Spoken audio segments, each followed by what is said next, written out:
Good morning everyone, कैसे हैं आप सब। आई होप आप सभी ठीक होंगे। टाइम हो रहा है अभी सुबह के 9:30 और आज दोनों बच्चों की एग्जाम है। एक का लास्ट पेपर है, एक का फर्स्ट पेपर है और तनु का आज लास्ट पेपर है।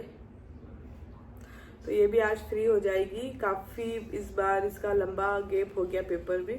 और ईशु हमारा अभी पढ़ाई कर रहा है, वो भी आज जाएगा 12:30 बजे के आसपास एग्जाम देने के लिए।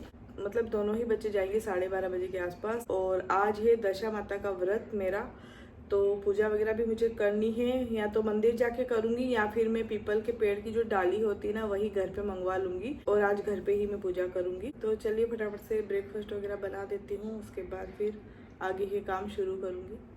और आज खाने में मैं बना रही हूँ दाल बाटी चूरमा। और अभी शीतला अष्टमी पर मैंने पूरी बनाई थी ना, तो सोचा कि आज दाल बाटी ही बना लेते हैं। और थोड़ा सा मैंने यहाँ पर आटे का हलवा बनाया है, गुड़ वाला, भोग लगाने के लिए। और मैं हो गई हूँ रेडी और बहुत जल्दी जल्दी में मैं रेडी हुई हूँ। और बच्चे दोनों के आज एग्जाम है ना, तो दोनों गए, उसके बाद ही मैंने सोचा ये चले जाएंगे, फिर उसके बाद ही मैं आराम से पूजा वगैरह करूँगी। तो बस उसी में ही थोड़ा सा मैं लेट हो गई हूँ, तो फटाफट से पूजा वगैरह कर लेते हैं। और आज ना पीपल के पेड़ की पूजा करते हैं, तो मैंने सुबह सुबह ही हाउस कीपिंग वाले भैया को बोल दिया था कि आप मुझे ना पीपल के पेड़ की कोई डाली ला के दे देना। तो वो बेचारे ना मेरे लिए इतनी बड़ी पीपल के पेड़ की डाली लेके आए हैं।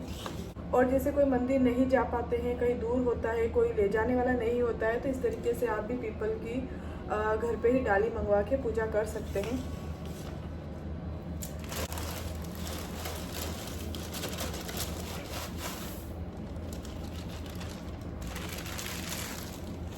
तो यहाँ पर मैंने इस तरीके से गेहूँ रख दिए हैं और अब ये रख देंगे और बस टिक जाएंगे आराम से। और पूजा के लिए मैं इस तरीके से पूरा ही पैकेट ले आती हूँ, इसमें सारा ही सुहाग का सामान है। तो ये देखिए इस तरीके से, तो यही मैं ला के रख लेती हूँ, इसमें सब कुछ है।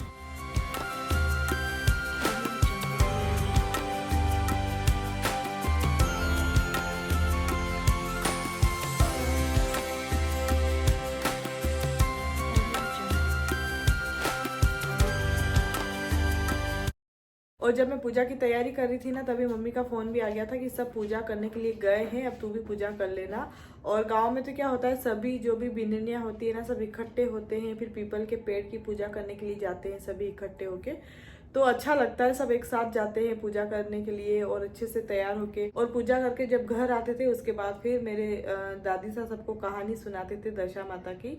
और दशा माता की कहानी में नल राजा और दमयंती रानी की कहानी है, तो वो सुनाते थे। अब बहुत साल हो गए उन सब बातों को। और दादी साहब जब कहानी सुनाते थे ना, तो हम सब बैठे हुए बीच बीच में दशा माता बोलते थे। तो वो सारी चीजें अभी मैं जब भी यहाँ पर दशा माता का व्रत करती हूँ, कहानी पढ़ती हूँ, तो मतलब पुरानी सारी बातें याद आ जाती है। तो सबके साथ तो पूजा करना और कहानी सुनना वो एक अलग ही बात होती है। और पूजा करने के बाद अभी मैंने गांव भी फ़ोन लगाया था, मेरे ससुराल, वहाँ पर भी मैंने मम्मी से बात करी। उनका फ़ोन सुबह सुबह ही आ गया था, 8 बजे ही आ गया था कि मैं पूजा करके आ गई हूँ, आप चाय वगैरह ले लेना, चाय पी लेना। और वो मेरे वहाँ पर ना गांव में जो भी पुराने धागे होते हैं ना, जो पीला धागा हम पहनते हैं, दशा माता का डोरा बोलते हैं इसको, तो ये वाला डोरा वो मेरा हमेशा वहीं से लेते हैं पंडित जी से। और जो भी पुराने डोरे होते हैं ना, उनको पीपल के पेड़ के वहाँ पे चढ़ा देते हैं और मेरे लिए वो नया डोरा फिर लेके आते हैं हर साल। और जब भी मैं उनसे मिलती हूँ या मेरा गांव जाना होता है, तो वो सारे जो डोरे लेते हैं ना, वो हर साल वो फिर मुझे दे देते हैं। और फिर मैं वो डोरा जो होता है ना, वो मैं लेके यहाँ पर आती हूँ मुंबई। फिर जब भी दशा माता होती है उस दिन फिर मैं ये वाला डोरा पहन लेती हूँ। तो ये वाला डोरा मेरा पिछले साल का है, अभी मम्मी ने नया डोरा लिया है, वो फिर मैं अभी कभी गांव जाऊंगी तो उनसे मैं लेके आ जाऊंगी। तो इसी तरीके से चलता है, क्योंकि मुझे कुछ भी आइडिया नहीं है मुंबई में कहाँ कौन पीले डोरे बनाते हैं या कौन पंडित जी डोरा देते हैं। एक मंदिर है गोकुल धाम में, वहाँ पर मैं पूछ के भी आई थी, तो उन्होंने मुझे ऐसा कुछ बोला नहीं था। उन्होंने ये बोला था कि शायद शॉप पे मिलता हो तो आप ले लो, लेकिन ये तो खुद पंडित जी बना के देते हैं, वो वाला डोरा है। तो जैसे शीतला माता का व्रत होता है ना, उसमें भी मम्मी सुबह सुबह 4 बजे उठ के पूजा करके आ जाते हैं और फिर वो मुझे फ़ोन करके बोल देते हैं कि चाय वगैरह पी लेना या जो भी ठंडा खाना है वो खा लेना, मैं पूजा करके आ गई हूँ। तो वो मेरी तरफ से भी पूजा कर देते हैं वहाँ पर। तो आज भी सुबह 8 बजे ही फ़ोन आ गया था मम्मी का कि मैं पूजा करके आ गई हूँ, आप पुराना डोरा जो आपके पास है वो पहन लेना, चाय वगैरह पी लेना। तो इस तरीके से दोनों मम्मी का फ़ोन आता है। मेरे पीहर से भी मम्मी का फ़ोन आ गया था सुबह सुबह कि आज दशम आता है, कुछ खा मत लेना, कुछ पी मत लेना, आज व्रत करना है। और फिर ससुराल से भी मम्मी का फ़ोन आ गया था कि आज मैं पूजा करके आ गई हूँ। तो इस तरीके से मेरा चलता रहता है। दोनों मम्मी मुझे फ़ोन करके एक दिन पहले ही बता देते हैं और सुबह फिर जल्दी उठ के भी वो मुझे फ़ोन करके बताते रहते हैं। ये सारी चीज़ें ना वैसे अच्छी भी लगती है, दोनों तरफ से फ़ोन आते हैं, बताते हैं। तो बस अभी खाना वगैरह खाएंगे, व्रत वगैरह खोलूँगी मैं, और बच्चे तो 4:30 बजे के आसपास आएंगे, तो वो फिर आके अपना खाना वगैरह खाएंगे। और खाने की थाली परोस दी है मैंने, दाल बाटी चूरमा और थोड़ा सा हलवा लिया है। तो बस अभी मैं फटाफट से व्रत खोलूँगी अपना। खाना वगैरह मेरा रेडी है। इतनी तेज भूख लग रही है ना आज मुझे, कभी भी नहीं लगी होगी इतनी लग रही है आज, क्योंकि आज थोड़ा सा मैं लेट हो गई। A few moments later. और तनु आ गई है अपना लास्ट पेपर देके। कैसा गया तेरा पेपर? ठीक था पेपर तो। हाँ, और ये क्या गजनी बन के आई है तो? क्या बन के? गजनी। गजनी क्या उसने अपने बॉडी पे लिखवा रखा था, तुरंत पूरा टी शर्ट पे लिखवा दिया। मैंने थोड़ी पीछे का हाँ, ये लास्ट डे पे लिखते ही।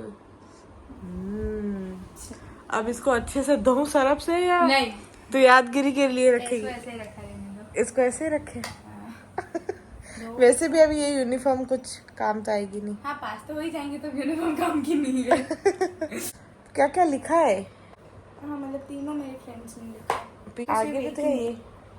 अरे इसमें लिखा है मेरी बॉलीवुड क्वीन। क्या लिखा है? मेरी बॉलीवुड क्वीन। ओहो, तूने भी लिखा होगा। हाँ, कैसा रहा लास्ट दिन? अभी इतना पता नहीं चला, सब हंसी लेते, पर हाँ पता चलेगा धीरे धीरे। अब सब अलग अलग कॉलेज में जाओगे? हाँ, मैं गा रही थी, सब लोग दिल में बोल रही थी तुम लोग तो 12-12 साल इस कॉलेज, मतलब मैंने तो ये कॉलेज 2 साल पहले ही ज्वाइन किया था 11-12 के टाइम पे। बट जो मेरे बाकी के फ्रेंड्स हैं वो तो मतलब पूरे 12 साल से उन्होंने स्कूल में ही रहे। तो मैंने उनको कहा कि तुम लोग गाओ दिलबरो और बाबुल की दुआएं, ये सब गाने गाओ। ऐसा ही होता है, जो स्कूल को छोड़ना होता है ना, लास्ट दिन होता है। 10th के बाद छोड़ो चाहे 12th के बाद, बहुत बहुत बुरा लगता है। आप क्यों रो रहे हो? मैं रो नहीं रही हूँ, मेरी आंखों में से पानी ही निकलता जा रहा है, पता नहीं क्यों। गाइस, जब हम आपको सच्चाई बताते हैं, ये अपनी आंखों में जो आई ड्रॉप डॉक्टर देता है वो डालते नहीं है, चश्मा कभी कभी पहनते हैं। यही होता है। इसमें सच्चाई वाली क्या बात है? चश्मे की आदत नहीं है, मैं भूल जाती हूँ चश्मा लगाना। एकदम से आदत नहीं है, तो कभी कभी लगाती हूँ, फिर ऐसे ही रहती हूँ पूरा दिन। तो बहुत ज्यादा आंखों में से पानी आ रहा है। कल हम जाएंगे घूमने। कहाँ जा रहे हो कल? क्रू देखेंगे। क्रू तो मेरे साथ देखने वाली थी। आपके साथ भी देख लूंगी, क्या ही है, पूरा थिएटर खाली पड़ा है। 330 की रिक्लाइनर मिल रही है हमें। पर क्यों? पता नहीं, हिट तो वैसे 60 करोड़ तक तो कमा लिए, पर मेरी बात सुनो ना, 330 की रिक्लाइनर। हमने कहा भाई कर लो और फिर लंच करके आ जाएंगे। कि ना तुम तो सब ऐसा करते हैं, कुर्ते और जीन्स पहन के जाते हैं। मैंने कहा हाथ जोड़े बहन, पहन जाओ, दिवाली थोड़ी चल रही है। हाँ मतलब पहनते हैं, पर कुछ हो तो पहने, ऐसे आउट ऑफ नोवेयर। खाना खाना है तो खा ले। दाल बाटी थोड़ी खाऊं मैं। तो क्या खाएगी? हाँ? दाल बाटी चूरमा सब रखे हुए हैं। और लंच वगैरह किया हम लोगों ने। उसके बाद ना मैंने कोई भी काम नहीं किया, क्योंकि दाल बाटी चूरमा खाने के बाद ना ऐसा होता है कि बस लेट जाओ और सो जाओ, पर मुझे नींद तो आती नहीं है, दिन में मैं सोती नहीं हूँ। तो ऐसे ही मैंने आधे 1 घंटे का नैप लिया है। और फिर तनु आ गई थी, अभी इसका ही वेट कर रही थी मैं कि, और बस अभी इसको फ्रेंच फ्राइज खाना है, वो फ्राई करके दूंगी। मैंने सोचा कि तू दाल बाटी चूरमा खाएगी, तो कल ही बोल दिया था। तो इसको दाल बाटी चूरमा नहीं खाना है। और अभी रात का डिनर भी मुझे नहीं बनाना है, क्योंकि मेरा व्रत था, मैंने खोल लिया है। और बाकी दाल बाटी चूरमा सब रखा हुआ है, ऋषि के पापा वही खा लेंगे और तनु अपना फ्रेंच फ्राइज खा ही लेगी। समझ ही नहीं आ रहा है क्यों मेरी आंखों में से इतना पानी निकल रहा है। अब तो मैं चश्मा भी लगाती हूँ, उसके बाद भी कोई फ़र्क नहीं दिख रहा है मुझे। तो फिर से जाना है मुझे डॉक्टर के पास, आई चेकअप के लिए जाके आऊँगी। तो चलिए पहले ड्रेस वगैरह चेंज करती हूँ, उसके बाद चाय वगैरह बना के पियेंगे। और चाय भी मैंने चढ़ा दी है, और दूसरी तरफ मैं फ्राई कर रही हूँ फ्रेंच फ्राइज़। और अब इस वीडियो को भी मैं यहीं पर एंड करूँगी। मिलती हूँ मैं आपसे अगली वीडियो में, तब तक के लिए बाय, टेक केयर।